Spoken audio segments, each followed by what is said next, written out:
fast food restaurant in San Ysidro. Yet it was a local man dressed in battle fatigues who declared, "I have killed 1,000, I'm gonna kill 1,000 more." 41-year-old James Huberty reportedly walked into the restaurant carrying a semi-automatic rifle. In 1984, a McDonald's in San Ysidro, California, became the site of one of the most shocking tragedies America had ever seen. A single act of violence ripped through a community, leaving families broken and a nation struggling to understand how something so unthinkable could happen in such an ordinary place. At the time, it was the deadliest mass shooting in US history, and the fear it sparked didn't fade when the sirens stopped. I just said, God, if you're gonna take me, just let me see my family one more time. And if you don't, I'm gonna do something really good with my life. This wasn't just a headline, it was a turning point that reshaped conversations. Stay with this story and watch till the very end. Gunman opens fire at San Ysidro McDonald's. On July 18, 1984, James Huberty walked into the McDonald's restaurant in San Ysidro, California, armed with multiple weapons. What followed was one of America's most horrific mass shootings at the time, forever changing how the nation viewed such tragedies. At approximately 4 p.m., Huberty entered the crowded restaurant carrying a 9mm Uzi semi-automatic, a 12-gauge shotgun, and a 9mm handgun. He immediately began firing indiscriminately at customers and employees. The first shots targeted a 16-year-old employee who was sweeping the parking lot. During the initial minutes, Huberty moved methodically through the restaurant, shooting patrons who had taken cover under tables. He showed no emotion as he executed victims at point-blank range, sometimes firing multiple times at the same person. Several times throughout the ordeal, he reloaded his weapons and continued his rampage. By 4:10 p.m., some victims had managed to escape through side doors, while others remained trapped inside. Huberty periodically walked to the front windows,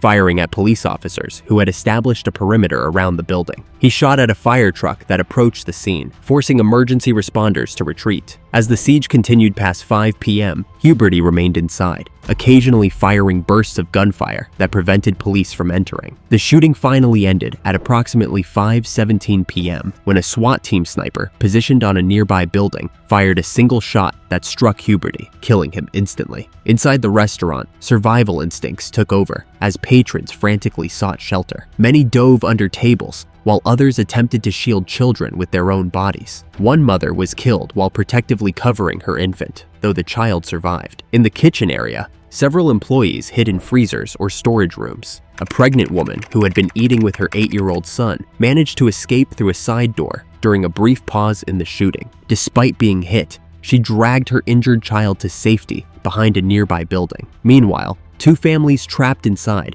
pressed themselves against walls behind booths, remaining absolutely still for over an hour, despite witnessing horrific violence just feet away. Some survivors later reported that Huberty would stop shooting momentarily, creating false hope that the nightmare had ended, only to resume firing seconds later. This psychological torture compounded the physical trauma experienced by those trapped inside. Law enforcement arrived within minutes of the first emergency calls, yet officers found themselves outgunned and unable to approach the building safely. Standard police procedures at that time were not designed for active shooter scenarios, causing initial confusion in the response. The San Diego Police Department established a perimeter approximately 200 yards from the restaurant while dispatching SWAT teams. Communication challenges complicated their efforts, as police had limited information about the number of shooters or hostages inside. After determining that negotiation attempts were unsuccessful, authorities made the critical decision to deploy SWAT snipers. A police marksman positioned on the roof of a post office across the street ultimately ended the siege with a single shot. Following the sniper's intervention, tactical teams entered the restaurant to secure the scene and begin the grim process of assessing casualties. The McDonald's massacre revealed significant gaps in law enforcement preparedness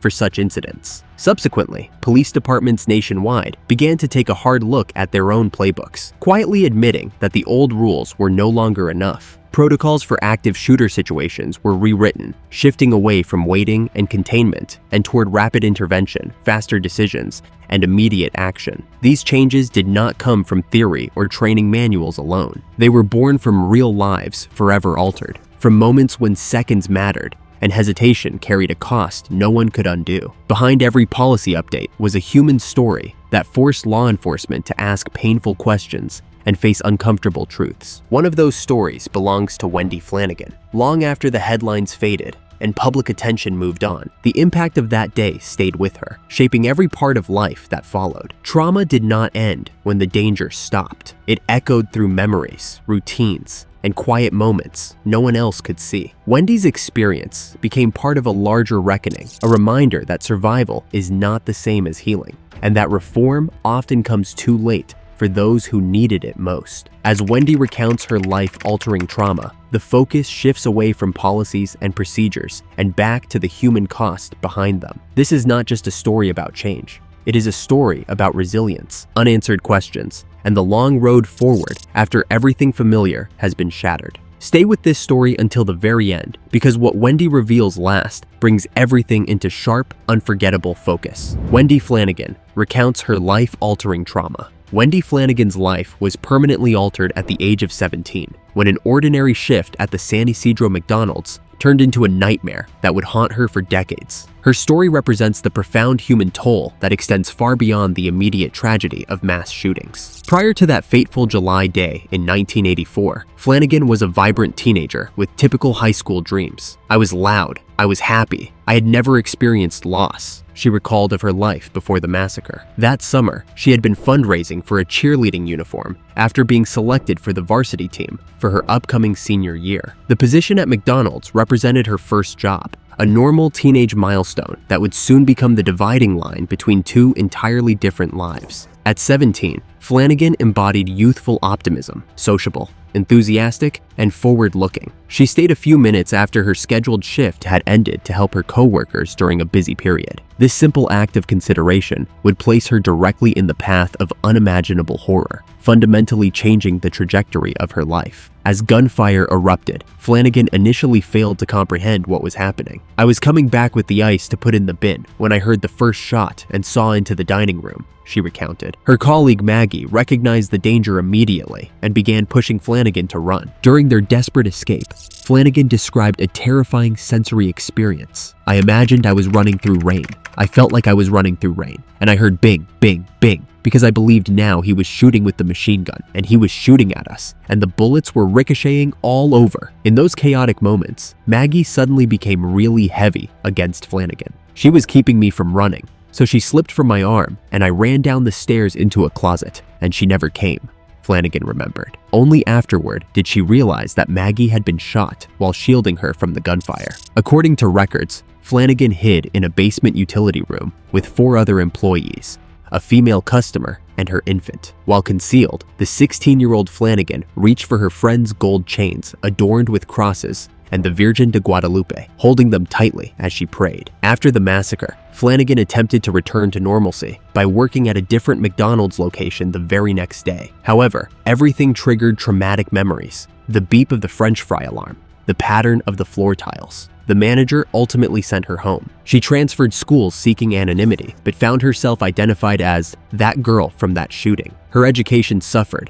as she began skipping classes and eventually failed to graduate with her class. For decades afterward, she moved between waitressing jobs, unable to maintain consistent employment despite her skills. "I would never succeed at anything," she explained, "and I felt like a loser. Like, what is wrong with me? And it's been a long time, like, get over it, but I never really could." Her trauma manifested in substance abuse as she turned to crystal meth, explaining, "I was just trying to stay alive any way I could." She became reclusive, rarely leaving her mother's house. When she did venture out, she spent hours preparing herself to appear normal to others. Even 40 years later, common sounds like fireworks continue to trigger her trauma. "To this day, I'm still bothered by the 4th of July," she admitted. The sounds remind her of bullets fizzing through the air during those 77 minutes of terror. After becoming homeless following her mother's housing loss, Flanagan lived in a car and used a 24-hour gym membership to maintain her hygiene at odd hours, avoiding contact with others. It wasn't until her 40s that she learned her condition had a name: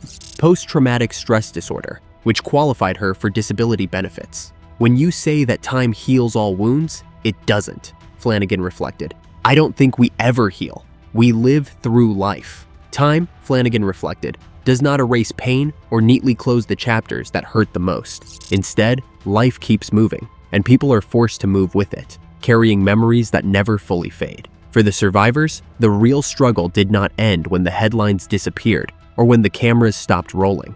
That was only the beginning. Every new day brought invisible battles, moments when ordinary sounds, places, or routines suddenly felt overwhelming. Some tried to rebuild by holding on to work, family, or faith, while others found themselves drifting, unsure of who they were anymore. Progress came in small steps, often followed by setbacks that no one else could see. Friends expected strength, strangers expected silence, and yet, inside, the weight remained. How does someone rebuild a life when the past keeps showing up uninvited? How does healing look when it is never complete, only managed? These are the questions that shape their journey forward, and as these stories unfold, they reveal truths that are uncomfortable, deeply human, and rarely discussed. Stay with this story and watch till the very end, because understanding how survivors struggled to rebuild their lives changes the way everything else makes sense. How survivors struggled to rebuild their lives. Surviving a mass shooting is just the beginning of a lifelong journey through trauma and recovery.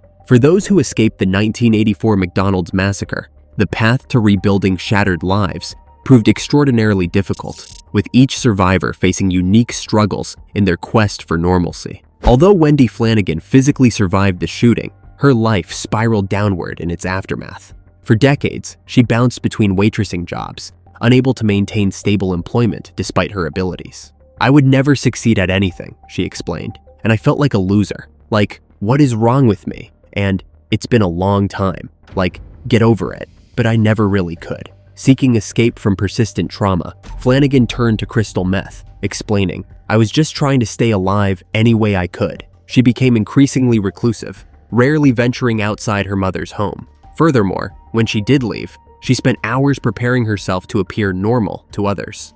After her mother lost their house, Flanagan's situation worsened as she became homeless. Nevertheless, she maintained appearances by living in her mother's car and obtaining a 24-hour gym membership, showering at 3 a.m. to avoid encountering others. It wasn't until her 40s that she learned her condition had a name: post-traumatic stress disorder, which qualified her for disability benefits. Al Leos, another employee hiding in the closet with Flanagan, suffered 5 gunshot wounds during the massacre. In a desperate act of survival, he used his shoelaces as tourniquets to control the bleeding. His injuries left him unable to complete basic tasks during recovery. "I watched a lot of babies, moms, fathers, young kids, just have their lives just snuffed right from underneath them, and there was nothing I could do to help them," Leos recalled. This helplessness haunted him most profoundly, triggering nightmares for years afterward. Leos made a prayer while believing he might die. "You know, God, if you're gonna take me, just let me see my family one more time. And if you don't, I'm gonna be a really good person." He woke days later in the hospital with his family beside him. Family support proved crucial for survivors' recovery.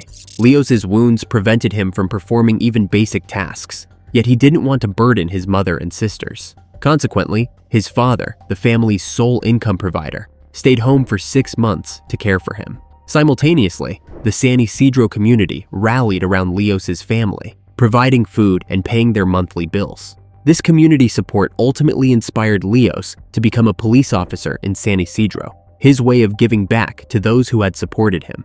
Decades after the shooting, Leos rose to the rank of captain in the San Diego Police Department. He reflected quietly, choosing words that felt more like gratitude than explanation, saying a strong belief remained that God sent an angel to protect and save on that day. That belief did not erase the pain, the loss, or the shock that followed, but it became a way to make sense of surviving something that should not have been survivable. For law enforcement, however, the aftermath demanded more than reflection. It demanded change. In the days and weeks after the massacre, police departments across the country began asking hard questions. What went wrong? What could have been done faster? What systems failed under pressure? Officers and commanders reviewed response times, communication breakdowns, and decision-making, often discovering that existing protocols were built for situations far smaller and far less chaotic. The tragedy exposed gaps that could no longer be ignored. One of the most significant changes came in how active threat situations were handled. Law enforcement began moving away from slow perimeter-based responses and toward faster intervention models. Training shifted. Officers were taught to act quickly, coordinate better, and move toward danger rather than wait for perfect conditions. Communication systems were upgraded so agencies could share information in real time, reducing confusion when every second mattered. The massacre also pushed conversations beyond tactics. Mental health awareness, threat assessment, and early warning signs became part of the discussion. Law enforcement agencies started working more closely with schools, businesses, and communities to identify risks before violence could unfold. The idea was no longer just to respond, but to prevent. These changes did not come easily, and they did not erase the scars left behind, but they reshaped modern policing in ways that still affect how emergencies are handled today. The survivors' belief in divine protection stands alongside a more practical legacy, one written into training manuals, policies, and lives saved later on. Stay with this story until the very end, because the full impact of what changed and why it still matters is far more powerful than it first appears. What changed in law enforcement after the massacre? The 1984 McDonald's massacre exposed critical gaps in law enforcement capabilities, prompting sweeping changes in how police departments across America respond to active shooters. San Diego police officer Miguel Rosario, first on the scene with only a standard issue .38 caliber revolver, found himself severely outgunned against Huberty's arsenal. "Talk about feeling inadequate," Rosario stated. "He's got an Uzi, I've got a .38. This experience motivated Rosario to champion improvements in officer weaponry and tactical resources. After San Ysidro, the department created dedicated units that train continuously with more formidable weapons. "We became pretty much special forces specialists," Rosario noted. Police gained access to helicopters and specialized equipment previously unavailable. The massacre fundamentally altered how departments approach mass shootings. Formerly, police followed containment procedures. Yet, afterward, departments nationwide reassessed their policy of using violence only as a last resort in hostage situations. San Diego's internal inquiry found that SWAT team arrival was delayed by rush hour traffic. This led to reforms in deployment procedures and command structures. Perhaps most notably, the incident revolutionized psychological support for officers. San Diego implemented the first formal debriefing and counseling programs for officers involved in traumatic incidents. This practice has become standard nationwide, as departments increasingly recognize the need for psychological services. Many cities consulted San Diego about developing their own tactical teams, establishing a pattern of knowledge sharing that continues today. Why the 1984 McDonald's massacre still resonates today. 4 decades after the San Ysidro tragedy, its impact continues to reverberate throughout American society, creating lasting changes in how we understand and respond to mass violence. The number of Americans directly affected by mass shootings has grown exponentially since 1984. Essentially, what was once considered an anomalous event has become a recurring national trauma. With each incident, the community of survivors expands, individuals whose lives mirror the struggles of Wendy Flanagan and Al Leos. These survivors form an unwilling fellowship bound by shared trauma, creating support networks that didn't exist for the McDonald's massacre survivors. Public perception of mass shootings has evolved significantly.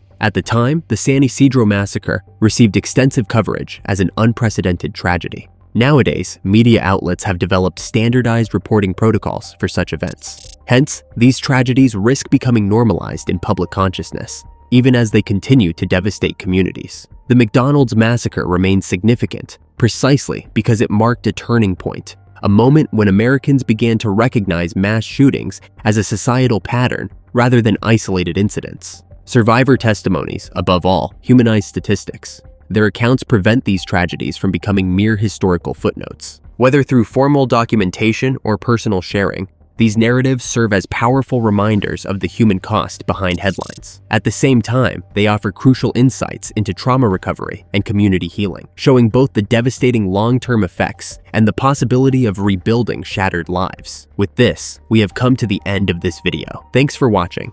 If you enjoyed this video, do well to like, comment, and subscribe for more content. To enjoy more thrilling stories, click now on the following video that pops up on your screen.